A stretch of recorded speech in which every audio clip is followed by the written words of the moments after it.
Hi, everyone. Welcome to this episode of Claims Never Sleep. I'm super excited. This is one of our first episodes of this podcast. And today I'm joined by Louis Pippin, who is the Chief Claims Officer at Venbrook Group.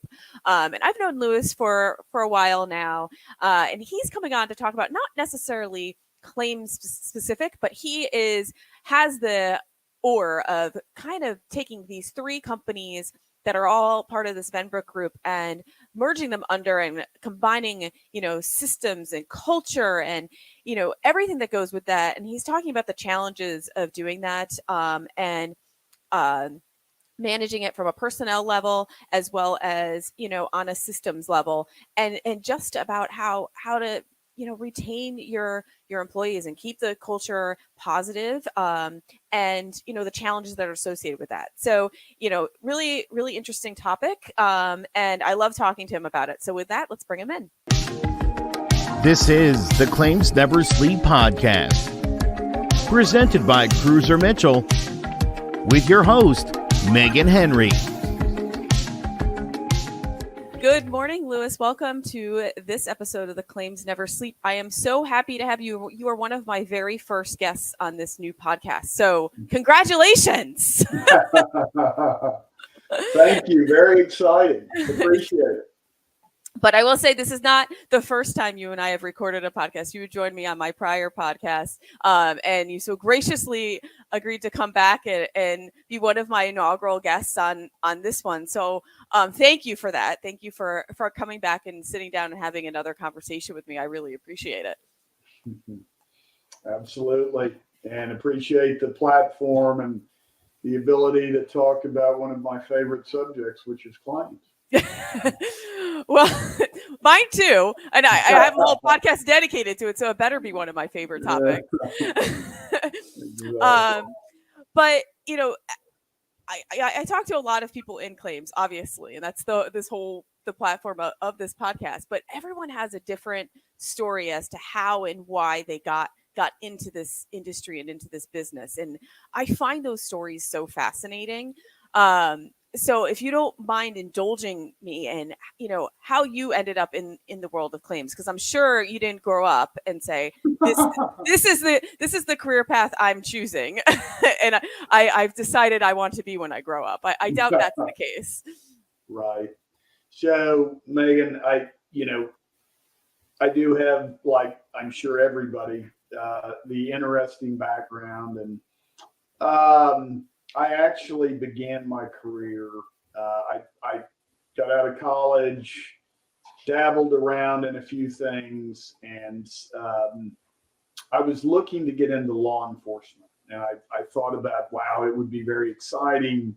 I did a 6-month stint with the Oklahoma Bureau of Narcotics, Dangerous Drugs, and thought, wow, that would be a, interesting and exciting job opportunity.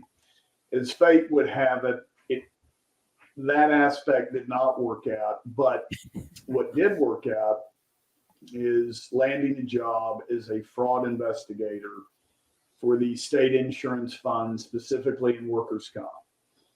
And I remember thinking, holy cow, insurance is just a scheme that is used by people to figure out ways to make money. And the only claims that I myself personally was involved with at the time were the proverbial bottom of the barrel. It seemed like every single person that I spoke to was trying to game the system. And I had a ex-Oklahoma City police detective that was in homicide and internal affairs and, had conducted literally thousands of investigations. So he taught me techniques on assessing character. And, after about 24 months of dealing with what felt like people trying to get over on me, I was fortunate enough to have met one of the leaders of the claims unit at the State Insurance Fund, Tom McCrae, good, wonderful gentleman, who suggested, Lou, you need to come and worked for me. And I did.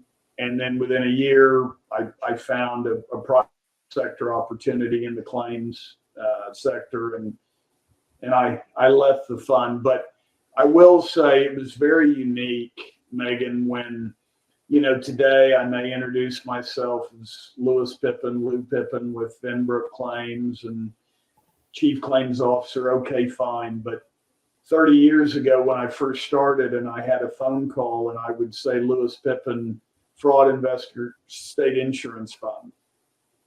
And it was always interesting to have the other end of the phone go completely silent. Yes. You're like, why am I getting called? What did I do wrong? Right. And they were like, Mr. Pippin, do I need a lawyer? No, not yet, but I'll certainly let you know. So, it's been a fascinating career. One of my first conferences that I went to, they had a judge from the Oklahoma Workers' Compensation Commission, or court, and they did a presentation, and the judge got up and asked the entire audience, kind of like you did, Megan, how many folks here, when they were a little boy or girl, wanted to be an adjuster? Please raise your hand. And surprisingly, nobody's hand went up. Yeah. But, her next comment, though, was very, relevant and on point. You know what, guys? I didn't grow up wanting to be a comp court judge, but, that's where we are. And let's do it the best we can, whatever we're doing in life.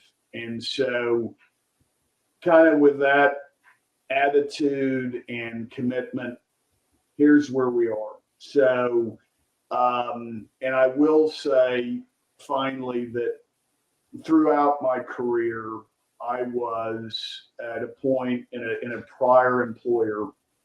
I ran the workers' comp claims division, which had an excess workers' comp piece to it. In excess workers' comp, the average SIR, generally speaking, and specifically at this company, was north of $1 million. Mm-hmm. So the point is, the folks that I worked with, the claimants that I saw, were severely injured workers. So I had the occasion to go to Kansas City and meet a claimant that had been involved in a motor vehicle collision in which she lost both arms and both legs. Mm-hmm. And it was one of the most powerful meetings that I've ever had. And in insurance, we find out, Megan, that while it sounds good, insurance does not cover everything. Mm-mm. And what I mean by that is, so this lady that was she was a curriculum advisor for a very large school district. And she was going between buildings, driving between buildings, and somebody inadvertently got on the highway going the wrong way, hit her head on. And, she was in her early to mid 50s, which is my age now. And it changed her life, obviously. And so I made a recommendation to the excess carrier, and we set up the meeting, and things like home modifications, mm-hmm. car modifications, and quite frankly, in Kansas, the statute limited the total amount of indemnity that you would be entitled to. So the excess carrier, myself, this lady, her husband, part of her family, she was unrepresented. So it was truly just a meeting of the minds. And we left that meeting with an agreement to provide her and her family some, financial resources where she could either modify her existing home, she could go out and sell her home and buy a new one. And more, she had a split level, maybe buy a ranch. We gave her monies to modify her car and or just sell it and, buy a new, vehicle that would support her and her family. And it really made it brought the purpose of insurance in clear focus. Yeah. And that, this was no longer another sheet of paper that rolled across my desk. This was another human that was severely impacted by a event that she and her family needed help in the most dire way. So it went from, the point is, I went from early in my career to thinking, oh my God, insurance is a scam. It's just for a bunch of people that can manipulate the system, to, okay, I get it. And it is very important. Yeah. So, that's been how I got involved and where I am today. Like a true defining moment, really, in your career. However, you still have to have that skeptical side too. You can't not while it has this profound purpose. You still have to have in the back of your mind that it's not always, people don't always use it for the correct purpose as well. So you still have to keep that skepticism, I think. 1,000%. And, Megan, there is also that fine line between outright lying and exaggeration. Yes. So, how bad are you really hurt? And, I remember again, and early on in my career, the old joke at the comp court, the individual that's hurt is testifying, and the, counsel for the insurance carrier says, well, sir, how bad is your shoulder hurt? How high can you raise your hand? And he says, oh God, I can only raise it this high. It hurts. Right. Well, how high could you raise it before the accident? This high? Yeah. So, right. There is definitely a sense of you got to conduct investigations. You got to assess, are they being completely truthful? Are they exaggerating for effect on certain areas? And whether it's property, whether it's casualty, whether it's a workers' comp claim, at the end of the day, the adjuster has got to conduct thorough investigations. Now, the good news is, from when I started in 95, the advancements of things like this, social media, doing checks, access to public records has become more and more available and prevalent. And quite frankly, it is a fantastic tool that can help you really assess if somebody's being completely honest. And so we use tools like that all the time. But one thing I've noticed, at least with social media, over the last, I would say 10 years, is that I feel like it used to be more useful than it is now, because I feel like claimants and plaintiffs have gotten a little smarter about what they put on there. I remember 10 plus years ago, you would really find juicy stuff. And now I think everyone's wised up a little bit, or their people have wised up, or their attorneys have wised up, that at least I haven't been as lucky to find any of those nuggets that I remember finding when things were a little newer and shinier. Have you noticed that as well, that there's less gotcha moments, I think, on social media now, at least for me? Right. Well, so it is a constant moving of the needle. I would agree with you, Megan. I mean, so as we evolve, as our society, as our culture transforms, and it's so different, quite frankly, from 1995. But the tools will also continue to get better. And insurance, of course, is predicated on good faith. I've got to accept what you're telling me is honest and forthright. That's what I'm going off of. But then, the concept of trust but verify. So that's what we're there to do. And quite frankly, when we use terms like gotcha, that back to another conference with another judge in the comp court, and he made a comment that really sat funny with me, especially being on the defense side. He said, guys, I've seen 2,000 video pieces of evidence, and I would bet 2 or 3 has had any material impact on the outcome of a case. Mm-hmm. So the point is, I would suggest to you that, this kind of evidence rarely has any impact. So basically, you're throwing money away.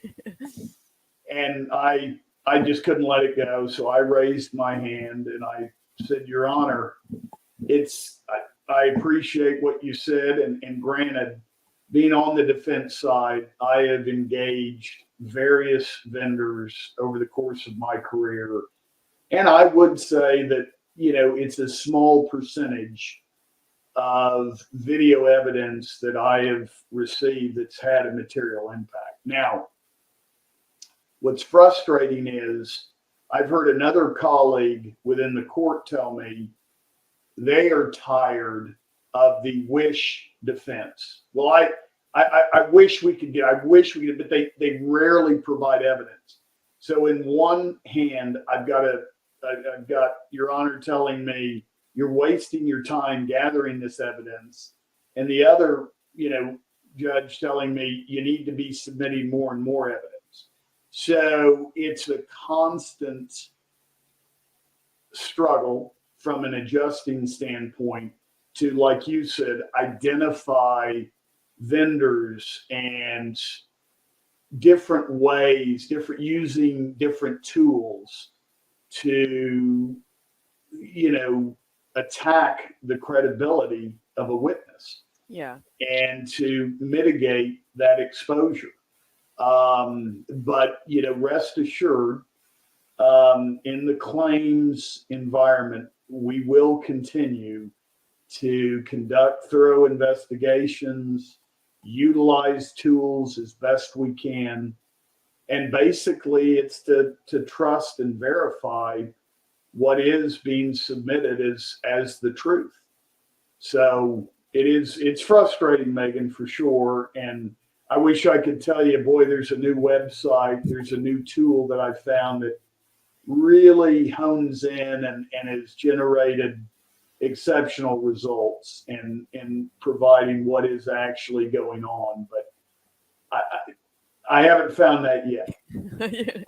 Well, and some of it's, I think too, it's luck to get that information, but also you have to go into it like kind of having an idea of like there's something to be looking for, and you have to have an idea like, are the injuries that are being claimed, are they ones that is it worth going down the road to try to find something on social media? Like there's certain injuries that will transpire outwardly and others that won't. So you have to be picky in that sense.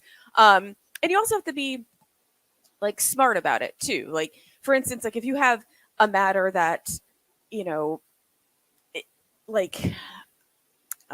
trying to be careful how I'm saying it. If you have a matter that like, say there's a suspicion of a a marital affair that is implicated in the case, whether maybe there's something going on that the plaintiff is claiming that could have been occurred through a marital affair and maybe not at a not contracted at a business. But how is social media going to be helpful in finding that out? Probably not, because it's probably not going to be out there. But maybe that's a situation that you want it on, an investigator on the ground, and maybe then you could, uncover something. But then you also have to think about, well, what are the implications when you find this out? Unfortunately, that is exactly right.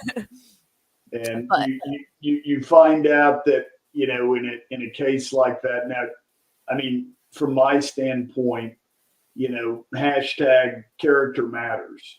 So in a situation like that, my immediate response, if we identify that information, some people don't care about it, but to me, if somebody's willing to do that and do that with their spouse, my guess is it's not real hard for them to lie about or exaggerate about, the benefits they're entitled to, their injury, their anything else. If they would lie to their spouse and do things like that, then it immediately gets me to, question the validity of everything they're telling me. And so, just one of those that, okay, we're on to something. This may not have a direct impact on the case at hand on those benefits, but I can guarantee you, if you start digging around, this is a file that you need to absolutely pay attention to everything being submitted by this individual. Yeah. And don't be surprised if you uncover some information that may seem to be contradictory to what they're saying. Yeah. So. Yeah. And you maybe could look at it a little even more skeptically. Right. Right. So we as usual got a little sidetracked. But okay, so we talked about how you got into claims, but let's talk about what you're doing now, and how you got to Venbrook, and and what your role is there and what Venbrook does, and then we can dive a little bit deeper into things. So so how did your path lead you to Venbrook and your current role? So, as I mentioned, I started my career in workers' compensation, and then at my former company, it was a small MGA that grew into fairly sizable MGA that had focused on workers' comp, primary and excess, but expanded that into occupational accident, into some personal accident. Basically, any kind of event that occurred while you were on the job, they either wrote the policies, conducted loss, the risk control, marketing, and then claims. So I learned a lot about program business. I learned a lot about what made a good program tick. I, was engaged in the medical management aspect. It was just a fantastic opportunity to teach me about program business. And from there, I left and went to a very large, complex loss adjustment firm. And I was tapped to assist in the build out of the TPA operations for this firm in the US. And, what I learned that my experiences from the prior MGA suited me well. helped build out the reporting structures at this adjusting firm. And I transitioned from only workers comp or, occupational accidents to property and casualty. So that kind of filled in basically, a wide swath of, the insurance industry. So now, I mean, whether it's commercial, residential property, whether it's any kind of L, CGL, AL, PL, product liability, EL, employer's liability, I've had exposure to, a wide variety of lines of business, and I've focused on programs dealing with most of the hybrid fronting carriers, some larger traditional carriers and their program space, have dealt with self-insureds, have dealt with captives. So it's exposed me to various lines of business, to various markets that are out there to support those lines of business. And it's nationwide. So a couple of years ago, I had the, opportunity to join Venbrook and head up at Venbrook. We have 3 claims operations. We have One Source, which is our program focus. We have Carl Warren, that is our public entity focus. And then we have DMA that does the field operations. So one of my initiatives, Megan, in 2024 is to consolidate all 3 operations into a Venbrook Claims solution. Yes. So, that's going to take some time, and, there's a host of things kind of the plan. And so that's where I am today. We're somewhere north of 300, probably closer to 325 employees that comprise all 3 operations. So it's a really exciting time, and it's an initiative I look forward to. And this is something that, spoiler to those who hadn't listened, we had talked about previously, though, the challenges that are associated with trying to pull these things together, from just not only a system standpoint, but also like a corporate structure, but also just corporate feel, because with each entity has a little bit of a different corporate feeling associated with the two. And you were talking about how the struggles of culture. Right. Culture. That's the word I'm looking for. Culture. I'm like having a brain fart here. So, how do you go about merging the corporate culture of these 3 distinct entities? Well, first and foremost, to me, you've got to have, dynamic, trusted business leaders. It starts with leadership. So you got to have buy-in. You've got to identify certain elements within a culture that needs to be changed or modified. You need to present it. You need to get the buy-in from the leader, and then they need to pass that down to their team. And, you've got to explain the value of consolidation, and you've got to identify those areas such as operations, such as management, such as business development. Where can we benefit from consolidating and, incorporating good ideas for the benefit of the company as a whole, for the benefit of Venbrook.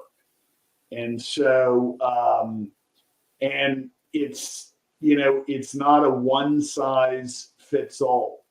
So, right, I mean, there's the licensing issue that needs to happen. And, that can be accomplished, generally speaking, by simply adding a DBA onto existing licenses, except in those states that don't allow that.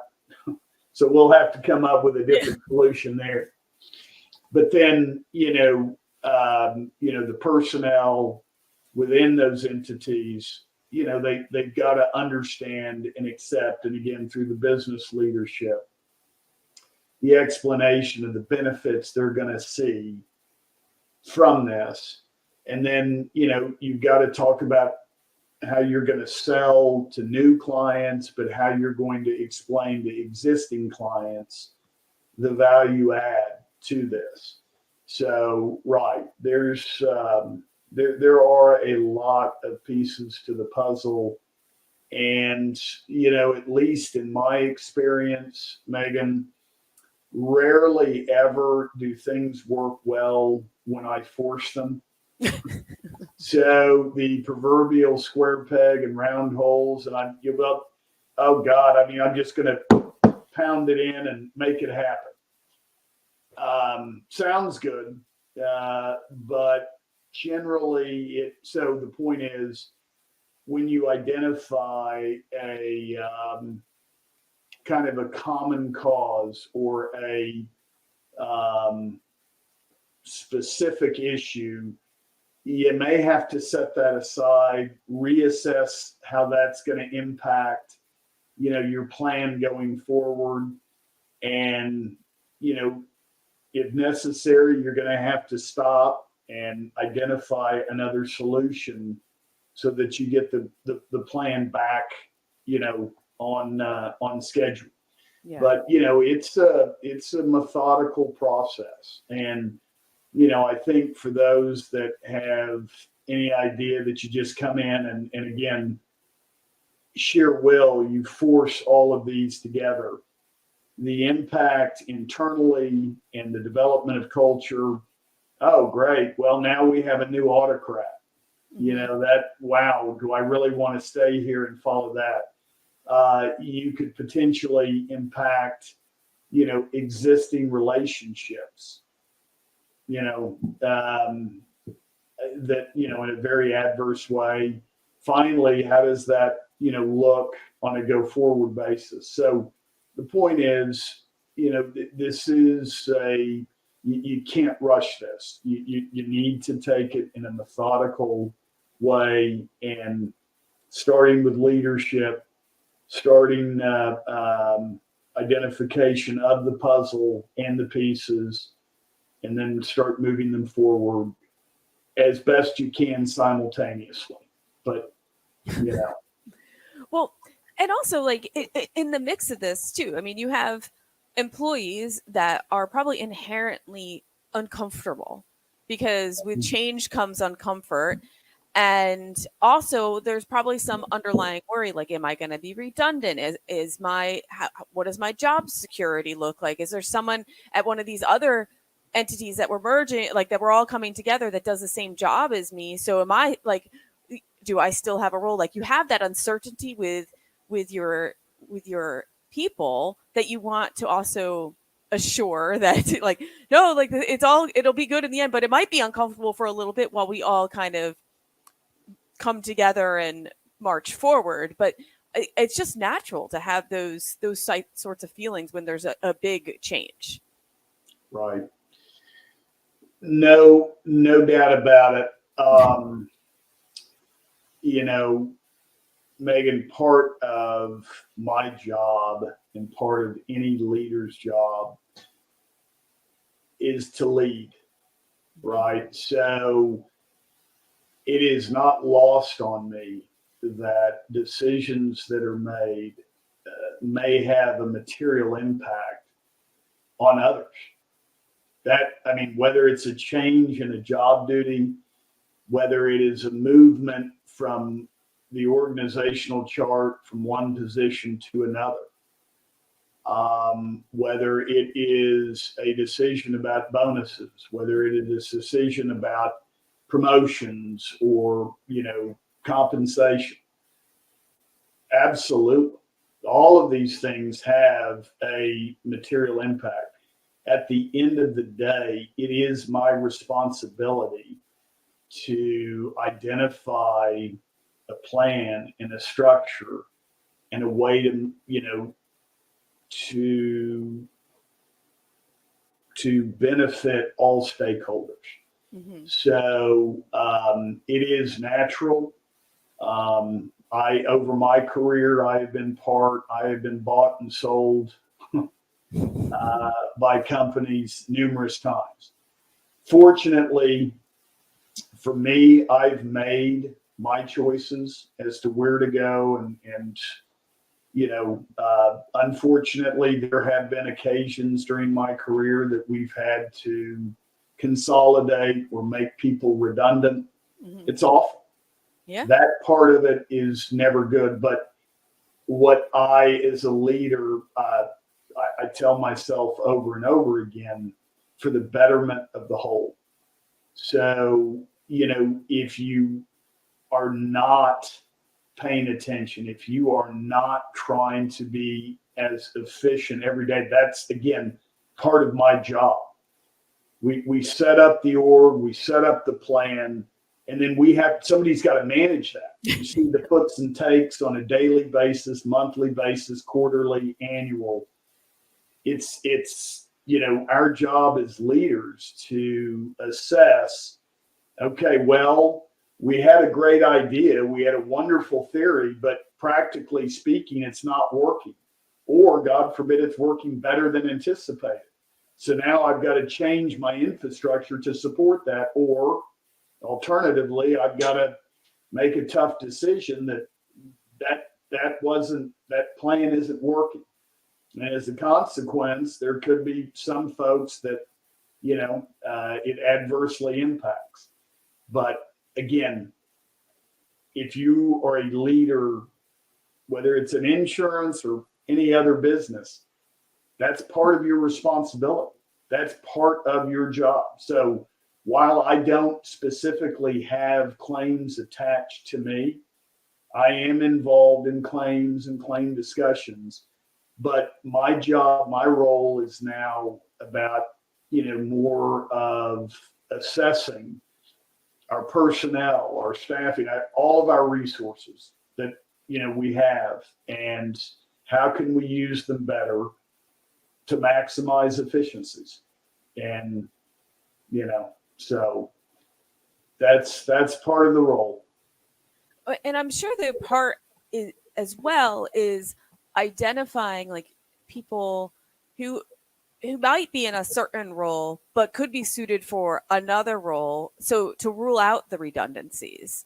So maybe Sarah over here might be in this one department, but she has some other skill set that can translate over to this other area. And I think having the right managers and other leaders also to identify those and spread the word up to you to be like, oh, Sarah's really good at this, so we could probably transition her over here, so she's not a redundant individual and there's still a place for her. And it's just identifying people's additional strengths, because not all the strengths are visible in each role. You might find more when you put them in something else. You're like, oh, they're really great at this, or they really excel at this, and this could be a good place for them to rule out the redundancies.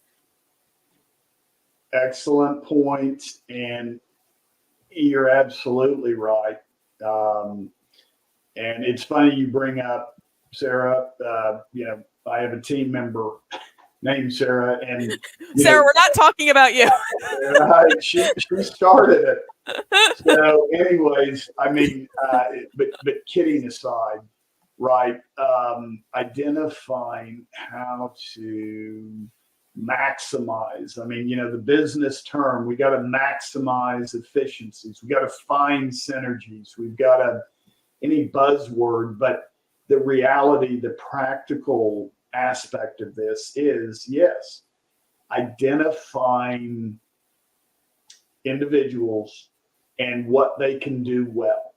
And so, during my career, sometimes the best adjuster doesn't make the best manager. So, we also, this concept, linear concept, you start out as a lowly old, mailroom person, and then you just work yourself all the way up to CEO of AIG. Mm-hmm. Right. So as an alternative, though, during careers, I started as a fraud investigator, but then got into claims. And quite frankly, if I sit here and think, gosh, I should have gone into underwriting. It's very fascinating. And who knows, Megan, when I grow up, maybe I'll go back and do some underwriting. But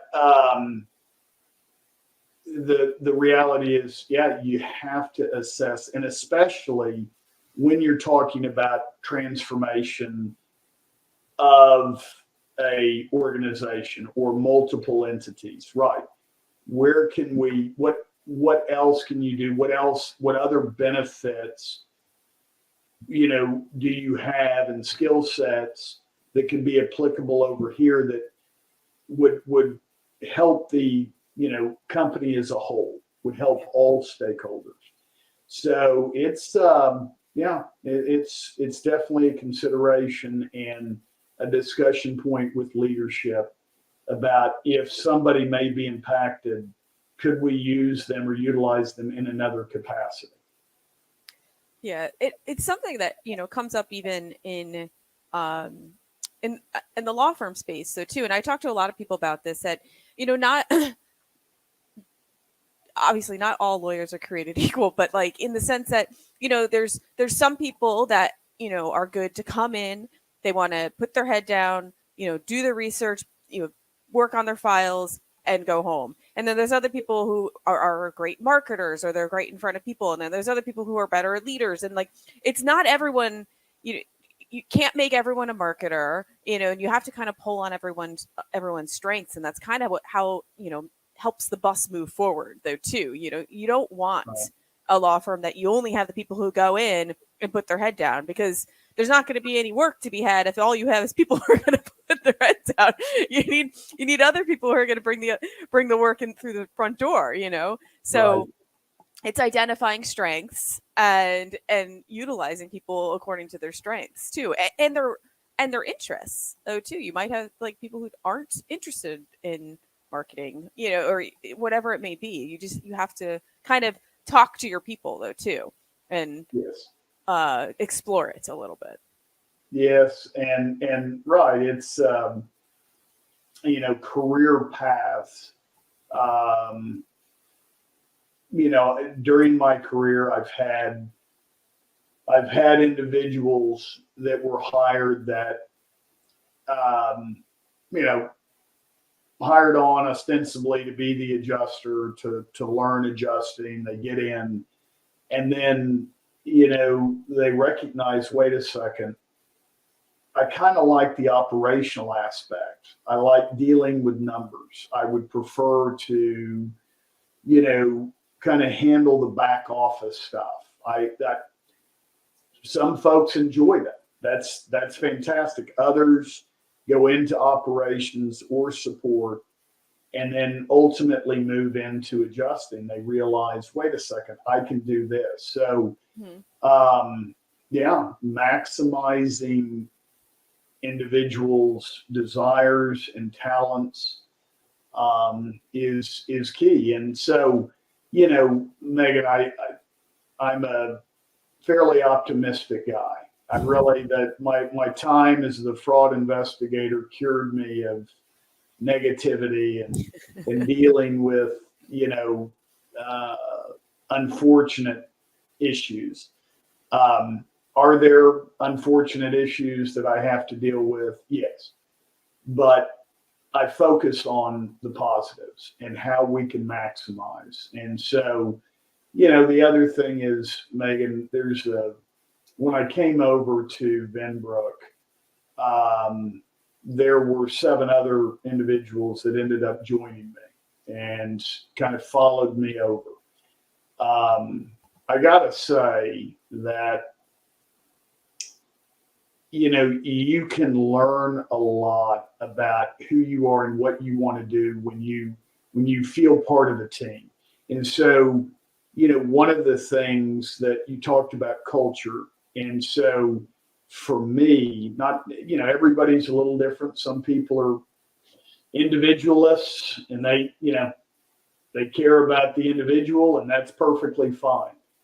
But I've realized that being part of a team is crucial. And to the extent that, I'm not interested in individually doing something else. If you find a team that can benefit, and then you take that idea and concept and expand that throughout the company, I'm very hopeful that will resonate well within Venbrook and Venbrook Claims Services. So, well, and also I think it speaks volumes to those who came with you. I mean, those are your people. Not that you can't get more people, but like the ones that are loyal and they're like, we're coming with you, and it's a very Jerry Maguire kind of moment, but like, they're your people. They're the ones that I think there's just a different trust involved when you have folks like that who kind of you move along in your career with. Right. And,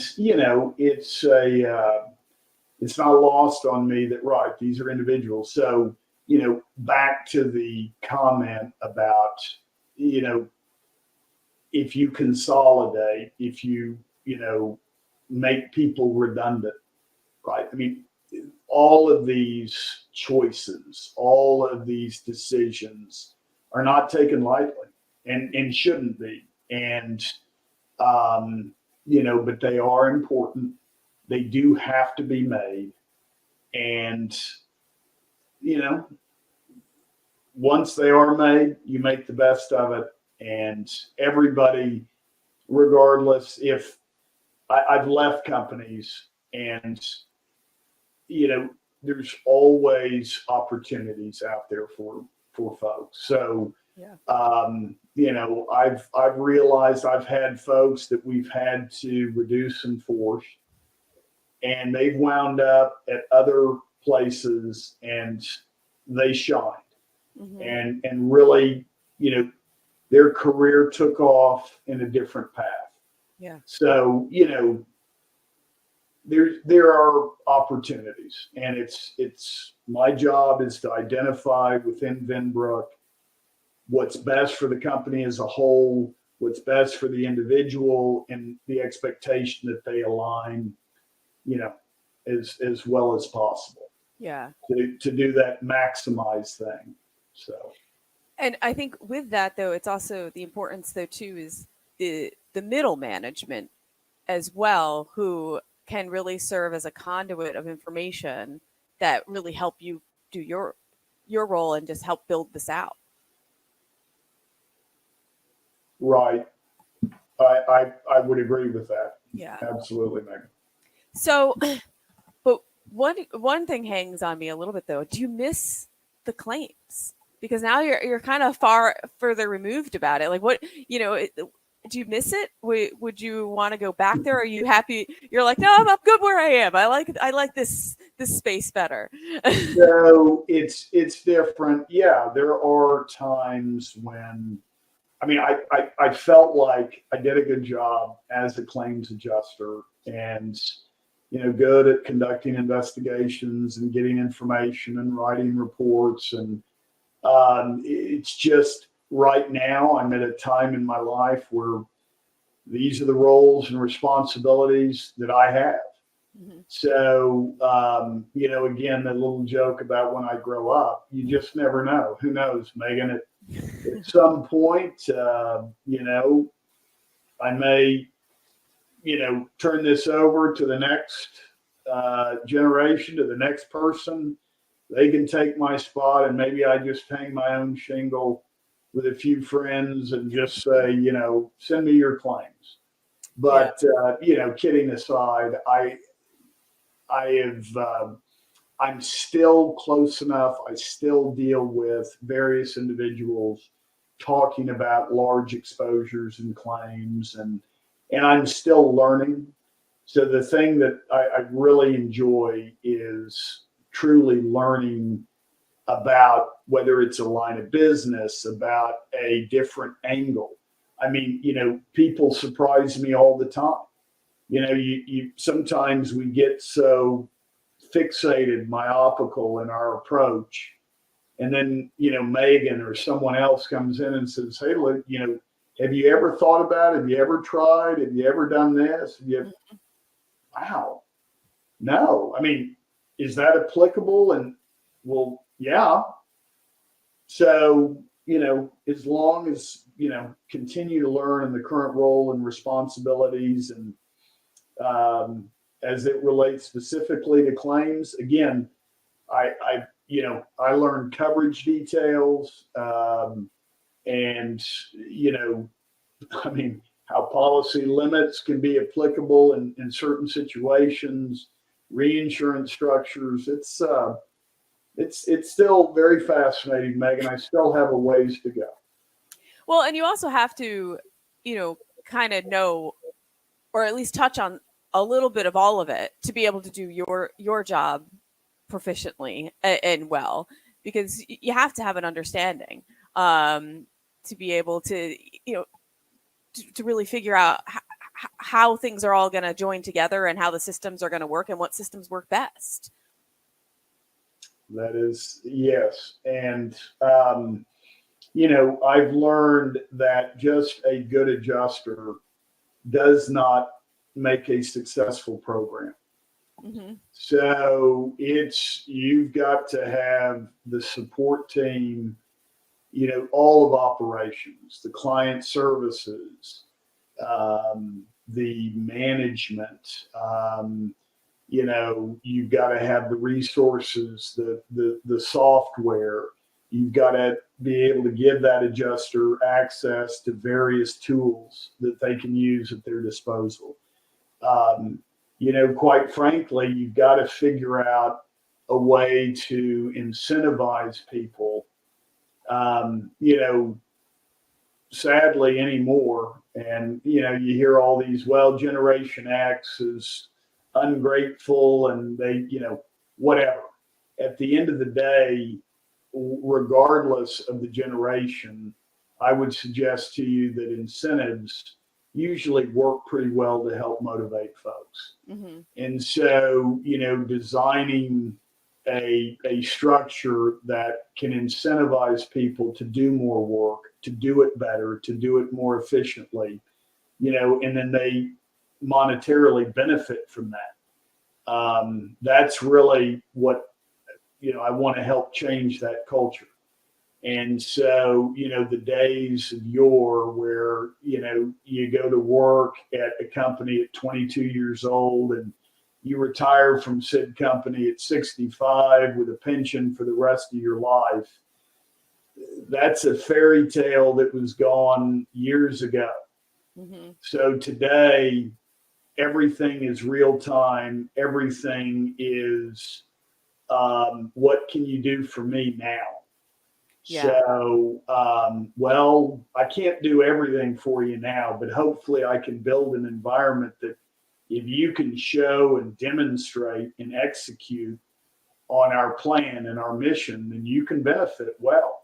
I mean, individually from a compensation standpoint, and then, on a little bit more of a team basis, you can hopefully fit in and feel like you're really part of a team that's doing something and going somewhere. So I think those old tried and true, let's incentivize, let's create an environment, let's create a culture that flourishes with incentives and teamwork. That's still as relevant today as it was, 50 years ago.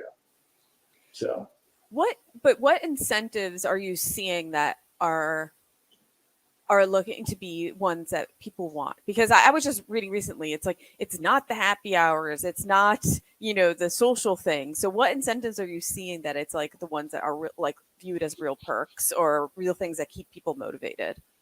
Besides Well, like money, obviously. you're right. So incentives such as input, such as, having material input, not just where we're going to have the Christmas party, Mhm. but, uh, if we did it this way, if we use this tool, how could that impact? And then,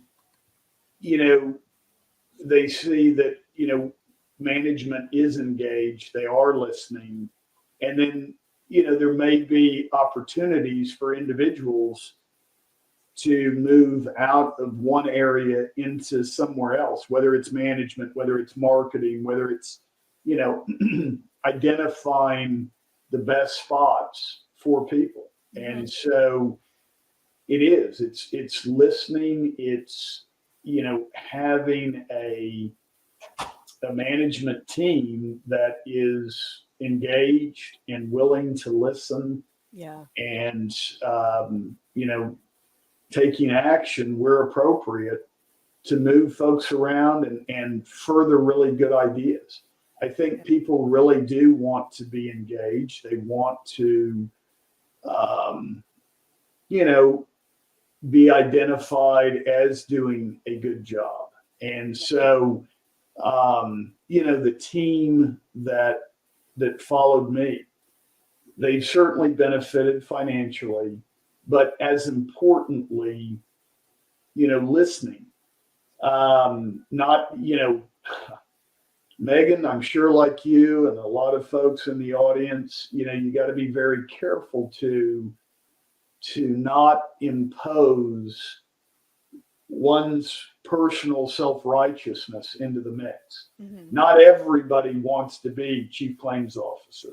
Not everybody wants to, lead the ship, but they do, generally speaking, they want to be heard and they Yes. want to be, that,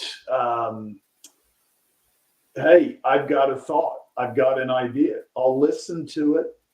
I can't agree with everybody, and I may explain that, well, right, but we're going to stay the course and keep doing this. And, for anybody that's listened to me that I disagreed with, guys, again, I apologize, but I made a decision. So that's part of my responsibility.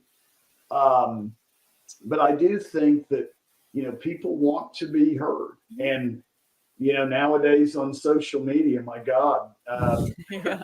on any platform, people are screaming to be heard.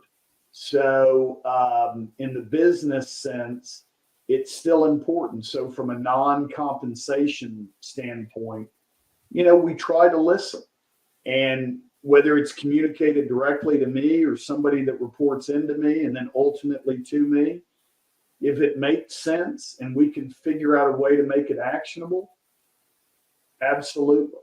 Yeah. So, that's a big part of, incentive plans. Yeah. And I think that's like such a great, like almost like you summed this all up very well for me with that though, because I think that's like the way you make people feel comfortable though too with this bigger change of things coming together and that uncertainty as listening and having them feel like they're heard and that their concerns, they might have concerns or their opinions or how they feel that the corporate culture should be is in itself so important and helps retain talent Right. and keeps people there and keeps the corporate culture where you want it to go, because if you have a bunch of people who feel like they're not being heard, what's going to happen to the corporate culture? It's going to tank because they're like, well, Louis doesn't care what I have to say, so Right. and then they talk to other people and they talk to other people and then so that listening and being heard, I think, is like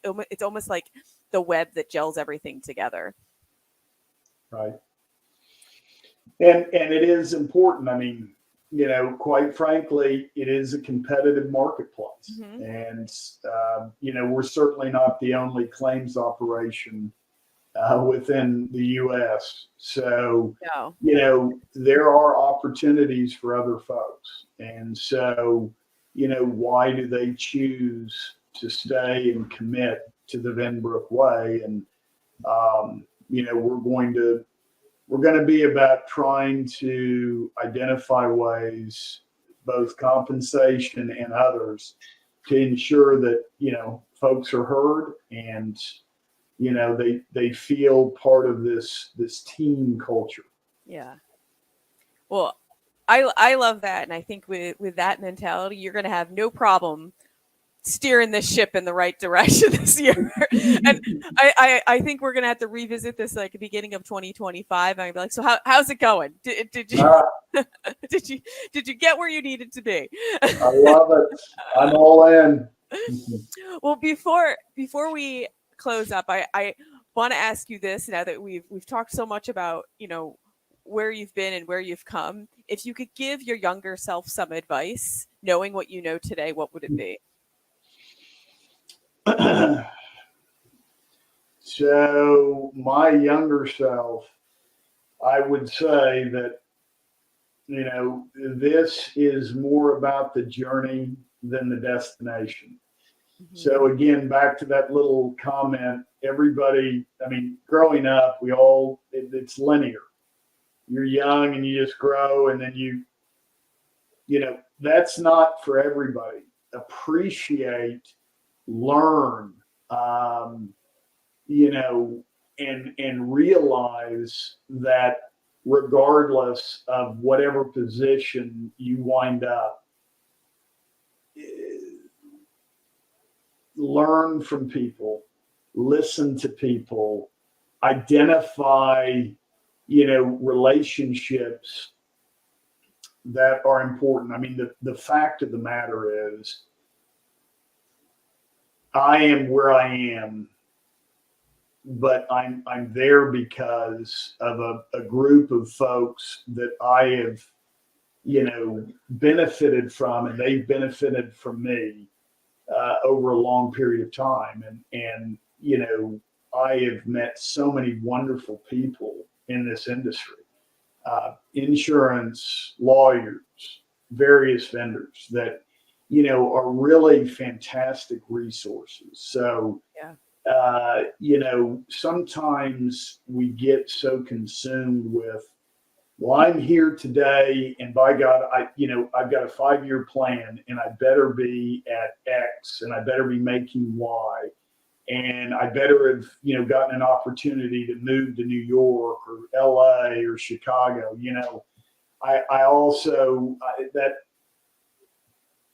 What I have learned over the course of time is that stay the course, pay attention, enjoy the moment, take advantage of opportunities where they exist, but, don't ever compromise that little thing about character. Mm-hmm. So I will leave it with, character absolutely matters, and stay true to yourself. Don't compromise. As I said, I'm a positive guy. I try to stay away from the negative, but I have seen over the 30 years numerous headlines, and there are definitely scallywags in this profession. And, my former boss, mentor, like a father figure, told me long ago, he said, Lou, this is a relationship business. Mm-hmm. And, that cuts both ways. You do a good job, and you build trust, and you build loyalty. If you go the opposite way, I promise you, whether you're in little old Oklahoma, that will spread like wildfire throughout the industry. So maintain your reputation, maintain your relationships in a good and positive way. So, hopefully, Megan, like you said, my younger self, hopefully I'm still young and I'm still telling myself these things. And so in 25 to 30 years, I will still hold these comments true and have proceeded down this path. But really do appreciate all the time. Well, I think that's great advice for your younger self and your current self and your future self. So, so you should record that little snippet and just play it for yourself at night and listen to it. Well, absolutely. Louis, I can't thank you enough for joining me on one of these inaugural episodes of the Claims Never Sleep. So thank you again for coming back on and just sharing, your struggles and everything that's going on with Venbrook and the exciting things that are coming. Of course, this is a new podcast. So for the listeners out there, if you like what you hear, please like and subscribe to the Claims Never Sleep. You can find us on Apple Podcasts and also probably any of your favorite streaming services. Since it's a new podcast, it's very important to, like and subscribe to it so you can get updates and we can expand our reach. But again, Louis, thanks so much for taking the time to joining me. I always appreciate all my guests taking time out of their day to sit and chat and share with me for an hour or so. So thank you again. Absolutely. Megan, thank you. Thank you.